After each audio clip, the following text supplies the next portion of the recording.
नमस्कार, nation one की खास पेशकश बातों बातों में आप सभी का स्वागत है। मैं हूं लिली और आज हमारे साथ हमारे खास मेहमान हैं रजनीकांत सेमवाल, जो कि उत्तराखंड के लोक संगीत को फ्यूजन करने वाले पहले आर्टिस्ट रहे हैं। ऐसे कलाकार हैं जिन्होंने की लोक संगीत के साथ फ्यूजन को जोड़ा है। तो इनको रॉक स्टार की उपाधि से भी जाना जाता है और इनको ये उपाधि दी भी गई है। तो आपका बहुत बहुत स्वागत है हमारे कार्यक्रम में रजनीकांत जी। धन्यवाद। नमस्कार। सबसे पहले आपसे जानना चाहेंगे कि आपका जन्म कहाँ हुआ, आपकी शिक्षा दीक्षा कहाँ हुई और कैसे आपने संगीत की शुरुआत की? मेरा जन्म मुखवा गांव में, जो माँ गंगा का शीतकालीन प्रवास है, जहाँ बाकी 6 महीने पूजा होती है जब गंगोत्री मंदिर के कपाट बंद हो जाते हैं, उत्तरकाशी ज़िले के मुखवा गांव में हुआ था। और मेरी जो शिक्षा दीक्षा है वो उत्तरकाशी के स्कूल्स में सरस्वती शिशु मंदिर, सरस्वती विद्या मंदिर, फिर इंटर कॉलेज में हुई है। और उसके बाद ग्रेजुएशन के लिए डीएवी कॉलेज और फिर आईएमएस से मैंने एमबीए किया। जी। तो एमबीए आपने किया, आपने आगे जॉब करने का नहीं सोचा और आपने संगीत की तरफ आपका रुझान जो है वो कैसे गया? एक्चुअली रुझान तो पहले से ही था। हमारे घर में मेरे फादर बहुत अच्छे गायक थे, लोक गायक थे। उनको बड़ा लोकगीतों का संकलन करना उनको बिल्कुल बहुत अच्छा लगता था। और पहले से ही था। मोहम्मद रफ़ी साहब, किशोर जी और मुकेश जी को सुना करते थे और श्री नरेंद्र सिंह नेगी जी को सुना करते थे। लेकिन हम सिर्फ सुनते थे, लेकिन ऐसा कभी नहीं आया कि मुझे सिंगर बनना है या। लेकिन 10th क्लास में था जब मैंने अपाची इंडियन साहब को सुना था। अपाची इंडियन वो यूके बेस्ड हैं और यहीं से हैं, पंजाब के हैं, लेकिन वहीं वो इस्टेब्लिश हैं। तो उनका जो मैंने फर्स्ट एल्बम सुना था, अरेंज्ड मैरिज, तो एक तो उनके नाम से मैं बहुत इम्प्रेस हुआ था कि अपाची इंडियन। मेरे को लगा कि एक शख्स ऐसा है जो अपने नाम से ही इंडिया को रिप्रेजेंट कर रहा है पूरे ऑल वर्ल्ड में। और बाकी उनके बालों का स्टाइल, वो जो बहुत ही शार्प कट उनके थे और उसमें भांगड़ा डाल के और पंजाबी मिक्स करके उन्होंने पूरे ऑल ओवर वर्ल्ड में एक पहचान दिलाई पंजाब की, भारत की। तो वहाँ से मेरे को एक आइडिया आया कि ऐसा यदि मैं अपने उत्तराखंडी म्यूज़िक में करूँगा। तब आप 10th क्लास में? हाँ, मैं 10th में था। तो अच्छी सोच थी उस वक्त। हाँ, तो मैं बुक्स भी लेता था, फिजिक्स पढ़ रहा हूँ तो मैं उसको रैप गाता था, उसको रेगे करके गा देता था। तो ऐसा मेरे को बहुत इंटरेस्ट था। फिर उसके बाद यहाँ आया, यहाँ फिर मैंने संगीत प्रभाकर किया, प्रयाग संगीत समिति इलाहाबाद से 6th ईयर मैंने किया। और फिर उसके बाद एमबीए भी किया, क्योंकि फादर मदर चाहते हैं कि बच्चा इसके साथ कुछ ना कुछ करे। तो उनके लिए मैं कह सकता हूँ कि एमबीए किया। और मैंने 1-2 साल दिल्ली में जॉब भी की। लेकिन फिर 2006 में मेरे फादर एक्सपायर कर गए। तो फिर मुझे ऐसा लगा कि मैंने अपने फादर को कोई खुशी नहीं दे पाया। उनके जीते जी उनको कोई खुशी नहीं दे पाया। तो उनकी मुझको डायरी मिली। तो उसमें काफ़ी सारे लोकगीत थे। तो मैंने उसमें से 6-7 सेलेक्ट किए और उसको टिकुलिया मामा एल्बम के रूप में हमने लाए, जिसमें फोक भी था और उसमें फ्यूजन भी था। उसमें हाँ, तो मैंने कहा कि जो फोक है वो हमारी पुरानी पीढ़ी के लिए भी है और नई पीढ़ी के लिए भी है।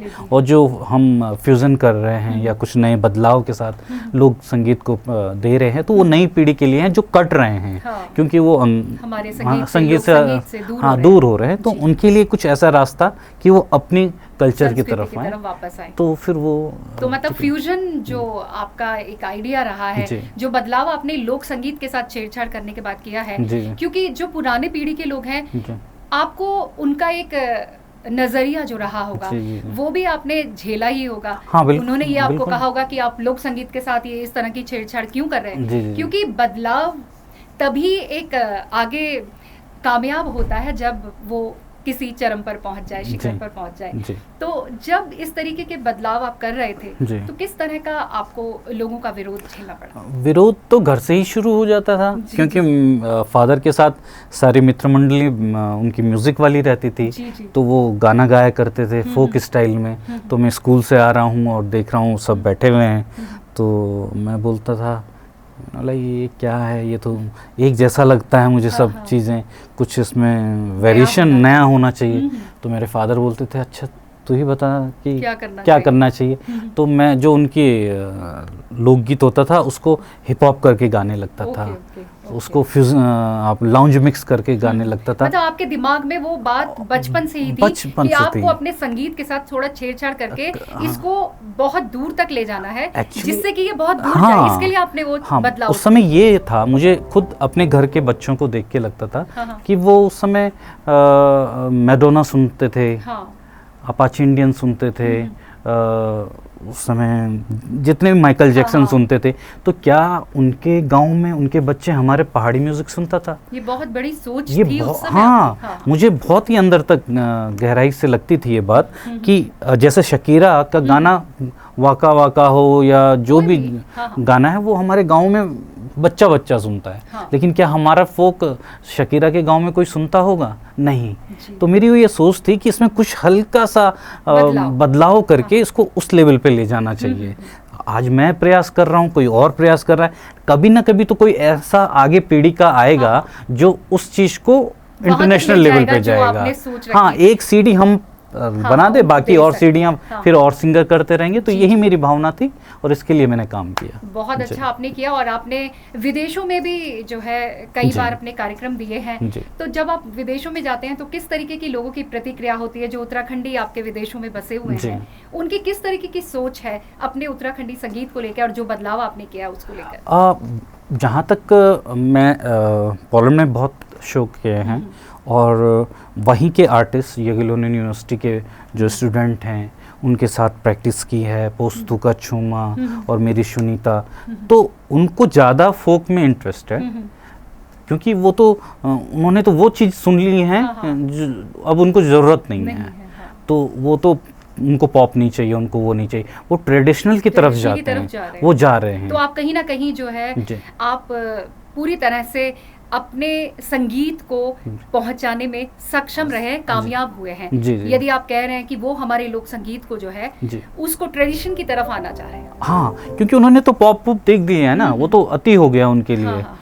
पॉप वगैरह जो हम बना रहे थे वो यहाँ पढ़ने वाला जो गढ़वाली या कुमाऊनी बच्चा है वो सुन रहा है, तो उनको रिझाने के लिए मैंने ये किया है। लेकिन बाहर का जो आदमी है, पॉलिश पर्सन है या इंग्लिश मैन है या अमेरिकन है, वो पॉप नहीं सुनना चाहेंगे, वो इंडिया का फोक सुनना चाहेंगे।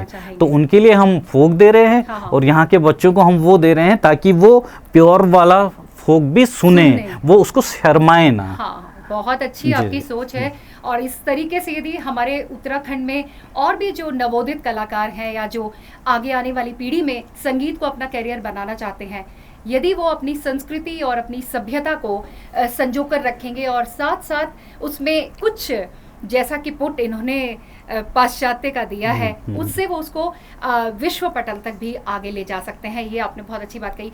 आपने जो सबसे पहला गीत गाया वो कौन सा गीत था और वो कौन सी उम्र थी जब आपने वो गीत गाया था? रिकॉर्डिंग के हिसाब से देखा जाए तो मैंने हिंदी पॉप से शुरुआत की थी। और मेरे म्यूज़िक डायरेक्टर थे अमित विश्नोई साहब, जिन्होंने मुझे रिकॉर्डिंग स्टूडियो में गाना सिखाया। क्योंकि पहला जब मैं गाना गाया मैंने स्टूडियो में, तो उन्होंने आधा गाना गाने के बाद मुझे बाहर बुला दिया और सुनाया। तो मुझे तो अच्छा लग रहा था, लेकिन उन्होंने बोला कि इसमें फील कहाँ है। मैंने बोला ये फील होता क्या है? तो उन्होंने मुझे बताया कि सुर तो ठीक है, लेकिन फील होना ज़रूरी है। तो उन्होंने मुझे फील, और वो हिंदी गाना था मेरे कॉलेज के वो दिन कितने। प्लीज जरा थोड़ा सा हमारे दर्शक सुनना चाहेंगे। मेरे कॉलेज के वो दिन कितने सुहाने थे, कोई मेरे अपने कोई बेगाने थे। मेरे कॉलेज के वो दिन कितने सुहाने थे, कोई मेरे अपने कोई बेगाने थे, मेरे कॉलेज के वो दिन। बहुत खूब, बहुत खूब। चलिए, ये तो बात हुई हिंदी एल्बम की। जो गढ़वाली आपने अभी तक काफ़ी सारे एल्बम्स आप बना चुके हैं, सबसे पहले तो हमारे दर्शक जानना चाहेंगे वो कौन से एल्बम्स हैं जो आपने बनाए हैं, और उसके बाद आपसे सुनना भी चाहेंगे जो आपके दिल के सबसे ज़्यादा करीब है और जो सबसे ज़्यादा पॉपुलर हुआ है, जिसके बाद रजनीकांत सेमवाल जो है वो एकदम बूम के साथ इस फील्ड में आए हैं। टिकुलिया मामा एक ऐसा एल्बम था कि जिसमें सारे ही गाने हमने अलग अलग बहुत सेलेक्टिव उठाए थे और मुझे तो कई लोग ये बोलते थे कि आपके उस एल्बम का गाना वो बड़ा अच्छा लगा, और वो दूसरी एल्बम आई ना उसका दयारा वाला बहुत अच्छा था।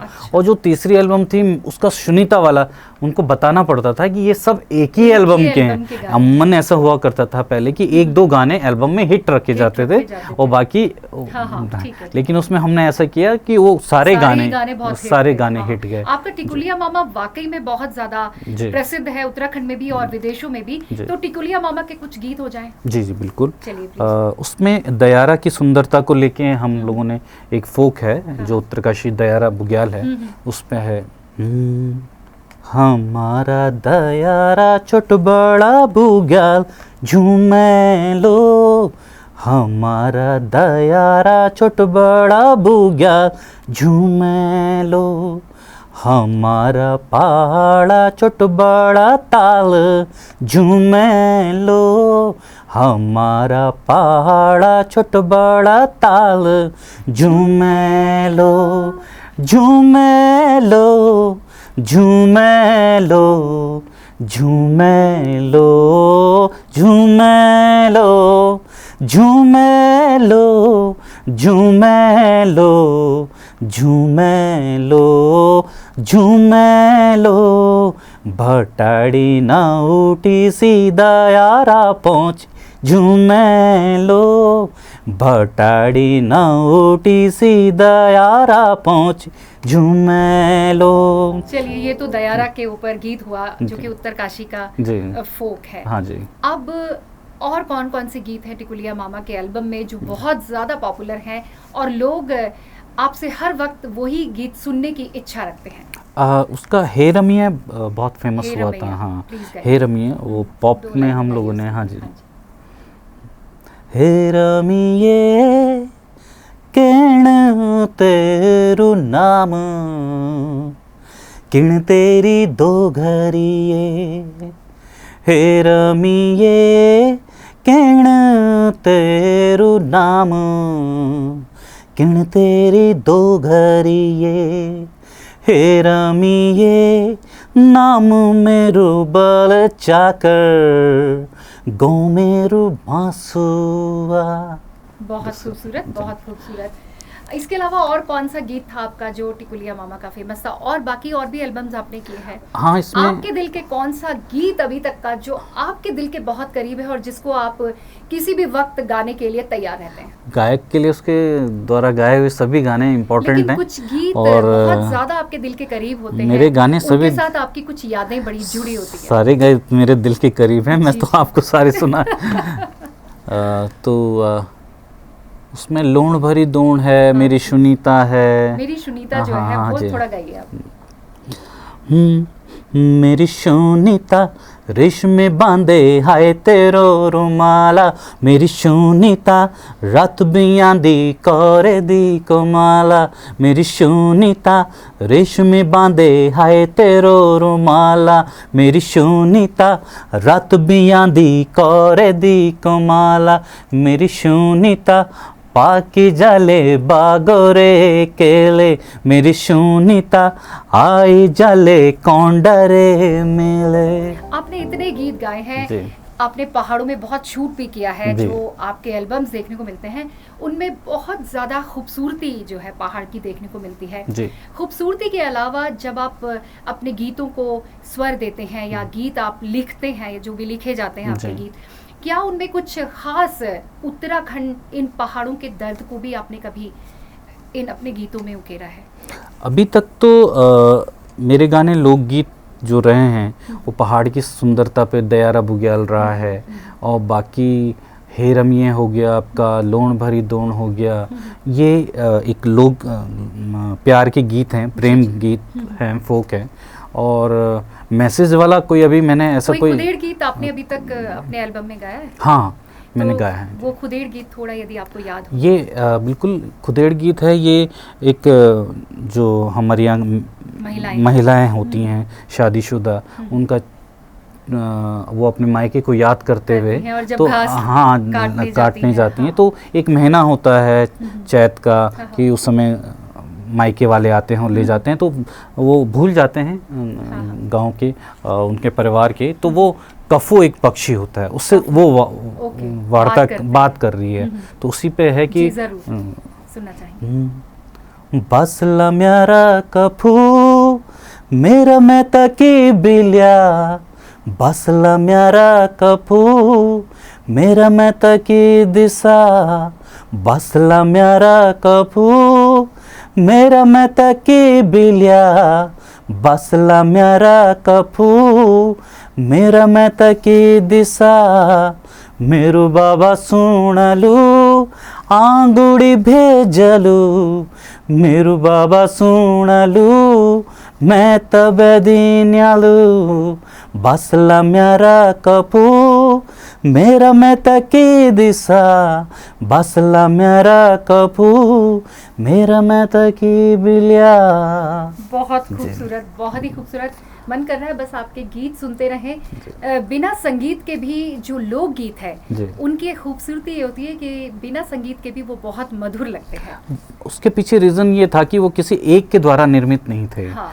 पुराने ज़माने में कोई आपका एंटरटेनमेंट का कोई साधन नहीं हुआ करता, लोग अपनी रुपाई बुआई करके जो होता था, उसके बाद जब वो खाली टाइम भावनाओं को हाँ। वो जन भावनाओं से जो भी संगीत निकलता है वो बहुत मधुर होता है। उसके बाद उसको कोई नहीं, उसको प्योर होता है, प्योर हार्टेड होता है, इसलिए वो हमेशा सुंदर सुनाई देता है। वो ठीक है, बहुत प्योर, और क्योंकि वो लोक संगीत है। फ्यूजन जब आपने किया तो आज आप अपने उत्तराखंड के संगीत को कहाँ देखते हैं? देखिए, बदलाव प्रकृति का नियम है, ठीक है। यदि आप बदलाव नहीं करेंगे, वो चाहे जीवन शैली हो चाहे कुछ नहीं हो, मैं ये नहीं कहता हूँ कि अपने फोक के साथ ज़्यादा छेड़छाड़ करनी चाहिए, लेकिन उसको एक ऐसे तरीके से पेश करना चाहिए। हाँ। ये कलाकार की जिम्मेदारी है कि उसके मूल भावनाओं से भी छेड़छाड़ ना हो, और नई पीढ़ी के लिए हम कुछ ऐसा परोसें कि ताकि वो अट्रैक्ट करे। और बाकी हमारा फोक तो है ही, एक बार उनको खींचने की ज़रूरत है। और उसके बाद जैसे हम कहते हैं कि पोलैंड में वो फ्यूज़न नहीं सुनना चाहते, वो फोक सुनना चाहते हैं, तो एक बार उनको ये आदत डलवा देंगे और उसके बाद उनको ये दिखाएंगे कि हमारा फोक तो रियल में ये है, इसकी तरफ आइए। अभी वो जो दोराहे पे खड़े हैं, हाँ। वो निश्चित तौर पे वो नहीं समझ पा रहे कि हमें किधर जाना है। थोड़ा सा यदि आप कितना भी उनको घर में खिचड़ी भात खिलाएं, वो बाहर जाके चाइनीज खाएंगे। तो ये चीज़ है कि हमको बैलेंस बना के चलना है। आप संगीतकार तो हैं ही, गायक हैं, रॉक स्टार हैं आप, साथ ही आप तीर्थ पुरोहित भी हैं जी। आपसे जानना चाहेंगे आपके उस जीवन शैली के बारे में, वो आपके संगीत को किस तरह से प्रभावित करता है, क्या है ये आपसे जानना चाहेंगे। हाँ, मेरा सौभाग्य है कि मैं मुखवा गांव में मेरा जन्म हुआ है। जी जी। उसके तहत मुझे एक बचपन से एक धार्मिकता की तरफ ले गया हूँ, लेकिन मैं कभी ऐसा मूलभूत से इतना धार्मिकता की तरफ नहीं था, क्योंकि अपनी कॉलेज टाइम है। और लेकिन एक टर्न आता है हम लोगों का गांव में कि हमें गंगोत्री मंदिर में जाना है, अपना जो हमारा वहाँ पे कार्यकाल है उसको निभाना है। तो मैं मंदिर समिति में कोषाध्यक्ष पद पे भी रहा हूँ और पुजारी भी रहा हूँ। तो वहाँ पे रहना अपने आप में एक मेरे लिए अलग अनुभव था। मैंने वो अनुभव हम चाहेंगे कि क्योंकि आप संगीत के एक पायदान पर आने के बाद आप एक दूसरे, मतलब ये दूसरी तरह का जीवन है जो आप एक तीर्थ पुरोहित के रूप में गंगोत्री में मंदिर के अंदर वहाँ पर अपनी सेवाएं देते हैं। वो आपका अनुभव कैसा रहता है? वो 4 साल का मेरा कार्यकाल रहा, जिसमें 3 साल में कोषाध्यक्ष था और 1 साल में पुजारी रहा हूँ। और मुझे सौभाग्य मिला मंदिर के अंदर जाने का। 2013 में हम लोग थे और 2013 में ही बाढ़ आई थी। मुझे याद आता है वो 16 जून की वो रात, हम लोग गंगोत्री में ही थे। तो लेकिन उसके बाद जो हमारी हम लोगों ने जिस तरीके से धार्मिकता को छोड़ के वहाँ पे सेवा भाव किया था, इतने लोग गंगोत्री के अंदर फंस गए थे, तो हम लोगों ने वहाँ पे लंगरें लगवा दी। मंदिर समिति ने वहाँ पे लंगरें खोल दी और वहाँ के लोगों से निवेदन किया कि कोई पैसा चार्ज नहीं लिया जाए। तो धर्मशालाएं, होटल सब खोल दिए गए थे वहाँ पे। तो वहाँ से सेवा भाव भी उत्पन्न हुआ, क्योंकि वो चीज़ें ऐसे थी कि वो पहले हमने कभी सोची नहीं थी, लेकिन वहाँ उस स्थिति को देखते हुए वो परिस्थितियाँ वो अंदर से जो आपके अंदर का एक धार्मिक और एक दया की जो भावना हाँ वो वहाँ से डेवलप हुई, और हम लोगों ने वहाँ पे मंदिर समिति ने और वहाँ के सभी लोगों ने काम किया। और धार्मिकता ये रहती है कि जब आप उस जगह पे, हर जगह की अलग अलग महत्वता है। गंगोत्री की महत्वता है, वहाँ वाइब्रेशन का खेल है कि आप मेडिटेशन करते, मैंने वहाँ पे बहुत मेडिटेशन किया। तो आप यहाँ उतने जल्दी नहीं मेडिटेट कर पाते हैं जो वहाँ 5 मिनट में, क्योंकि वो इन्वायरमेंट का है क्या। तो मैंने ध्यान किया वहाँ पे, योग किया, तो उससे एक आपकी एनर्जी बढ़ती है।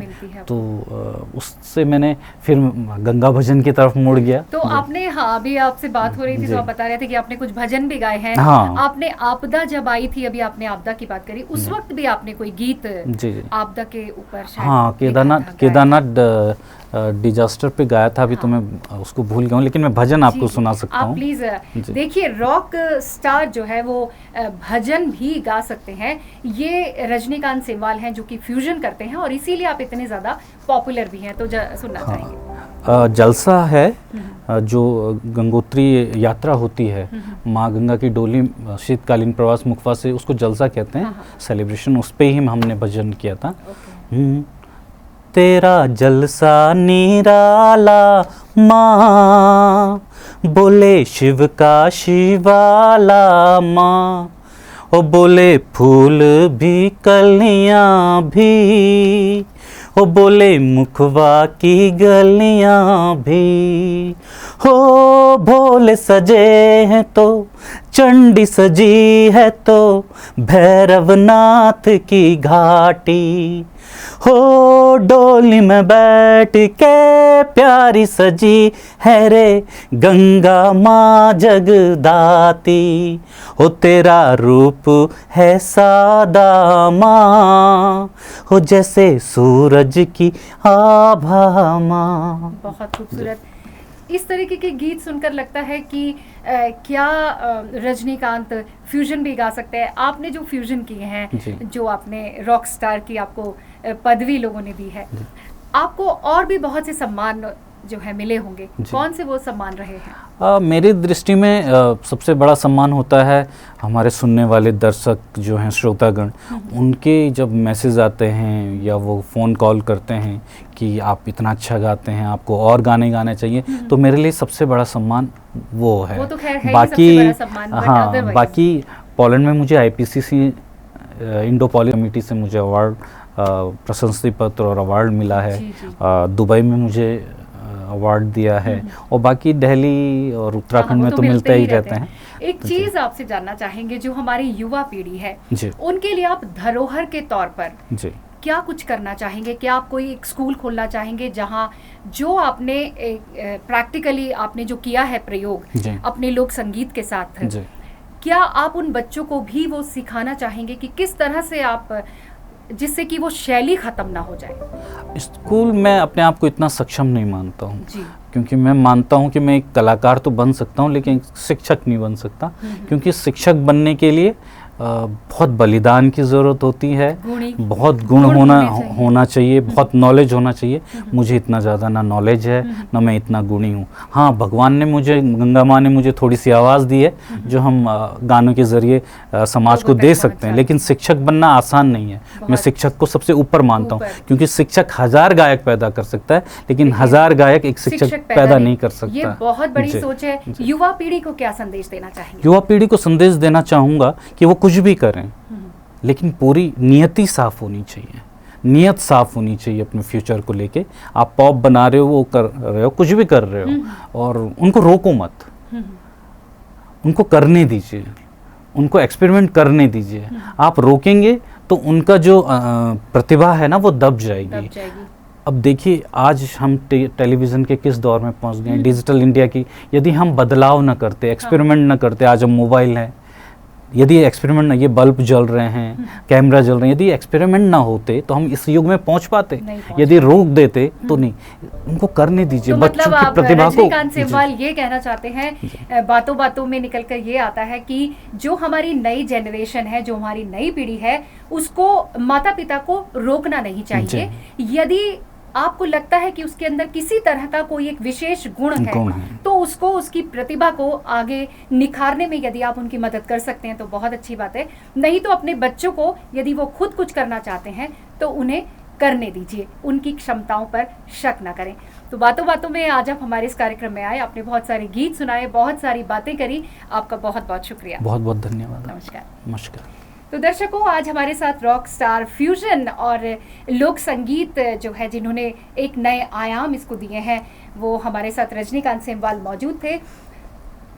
अगली बार किसी और एक अच्छी शख्सियत के साथ आपसे फिर मुलाकात करेंगे। बातों बातों में आज के लिए इतना ही। लिली को दें इजाजत। नमस्कार।